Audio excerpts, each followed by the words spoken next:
Well, I wanted to ask about the role that that faith played in some of these letters. It's there, faith is not explicitly mentioned Mhm. in every letter. There might be a sense in which you would say it's implicit throughout all Mhm. of them, but you do mention faith a couple times, and you mentioned before. I mean, MIT is a very pluralistic Mhm. place. Your students must be coming from lots Mhm. of different faith backgrounds, including no particular Right. faith background. And I found it really interesting that when you mentioned faith, it usually came more in the form of a practice than Mhm. a belief per se. So you talked a lot about, you know, the ways that we gather together and the ways Mhm. that we care for each other. And you mentioned, I mean, you used the word generative several times. You talked about Mhm. gardening. You talked about, Mhm. this sourdough starter, which you've apparently had going since like the early 80s. Indeed. Yeah. Indeed. I'm curious if that, I mean, that way of talking about faith as being, carried along in these practices, is that a good description of how you would say that your faith um, plays a role in what you were doing there or what you generally do in your work at MIT? Or um, is that a good summary, or what would you Yeah. add or change? So, well, Nathan, I have a lot of thoughts about this. Okay. Um, and they're not perhaps all fully coherent. So let's try a few maybe points of entry. Yeah. Uh, the university itself, in at least a university like MIT, that's not explicitly, denominationally based or faith based at all, Right. um, is appropriately a fully welcoming, pluralistic community. And it seems to me there's two ways that we can implement that. One is that we have sort of a polite, tacit agreement with each other that we just never mention religion at all, Right. right? And so it becomes invisible, and therefore nobody is discriminated against because nobody talks about it, right?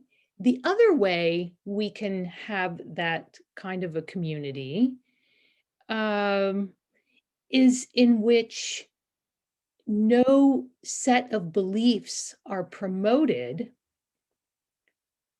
uh, or ridiculed, right? Either way, Right. uh, but that we can acknowledge that there is intellectual content in people's religious beliefs or their spiritual beliefs. And that's the university I would like to be in, not the first one, Hmm. where we have this kind of, tacit agreement that, sort of see no evil, hear no evil, speak no evil, and, or don't ask, don't tell. I'm not sure what the right metaphor is. I guess it's probably the latter, actually. And that the don't ask, don't tell, the polite agreement to be silent on these subjects strikes me as completely anathema to the intellectual agenda of concourse, Hmm. because we're explicitly telling the students we're asking the big questions. And how can we pretend to be asking the big questions if we have this polite agreement that we're never going to talk about what we actually believe? Hmm. It just seems absurd to me. Now, among the concourse staff, uh, we are the full range. Well, we're not the full range because the full range is enormous. You'd need far more than 8 or 9 people, right, Hmm. to encompass the full range. But we have open practitioners of faith traditions. Myself, one of my colleagues is very active in Hillel and uh,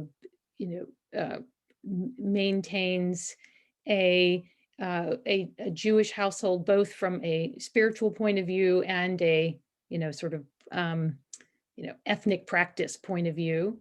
Sure. We have avowed atheists, and then people who prefer not to say, and I don't know.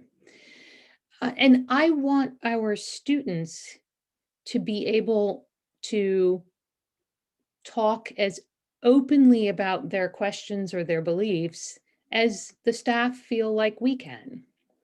So we actually do have, polite and pluralistically informed, but open conversations about what people believe. And I'm happy actually to talk with any student who's interested, about what I believe. Um, I I I wouldn't impose that upon them, because I think a great many of them would not be comfortable, and they would understand that as me trying to tell them what they should believe. Right. But certainly, if a student asks what I believe, you know, I don't shy away from that conversation.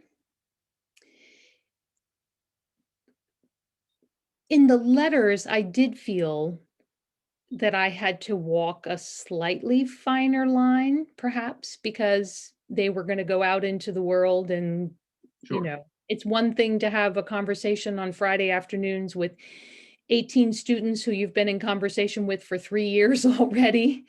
And it's another thing to have things sort of go out into the world. Mhm. But the practices that we engage in, um, that strikes me as non-threatening territory. Um, or at least it should be. Because, if my practice was every Friday night to go to a movie theater and then out for drinks, nobody would think twice if I shared that as my, Friday night relaxation practice. Right. And nor should they. But I think, if your practice is to celebrate, uh, the Sabbath with your family, right? By, by keeping your household meals kosher, and, by turning off your electronics on Saturday, I think it's perfectly reasonable to share that with other people. Right. Right. So maybe that's the line that I roughly had in mind. Mhm. Um, and over the years, we have had students of various faith traditions who have actually spoken to us about theirs. And I think it's because they come to recognize that we're actually open to talking about this as part of the big questions. Right. Yeah. Yeah. And I'll just repeat what I said earlier, that this sounds like such an amazing and important space to have at MIT, to have at least one place that's, explicitly not going to bracket out those big questions, that are at the core of what makes us human. Um, Yeah. and so, yeah, I'm grateful. I know that you weren't the first director of concourse. It Oh, no. existed. It's been around for quite a while. When did it start? I don't have that off the top of my head. 1973, I Okay. think, or Yeah. possibly 72, depending. I can't remember whether it counted the fall date or the end of the Right. year date. Right. And it was really, at that time, it was very much a response to the agitation of the late 60s and the kind of Hmm. anti-military work, Vietnam War protests, Lincoln Labs, Draper Labs, right? Right. Right. Uh, and it was an effort to provide a space for students in which they could think about science and engineering in a broader cultural context, because Yeah. science and engineering were being employed, at least in some of their capacities, right, as part of a military machine that many people were agitated about. Yeah. Yeah. So I'm curious, now that we're going through some times of upheaval again, are you finding is demand for concourse going up? Do you notice changes in that? You know, when you recruit over Zoom, I would take any data from last year's recruitment and then this year's recruitment, Right, which we don't know the outcome of yet, as completely meaningless right, in terms of trends. right. Yeah, good point. Although we actually filled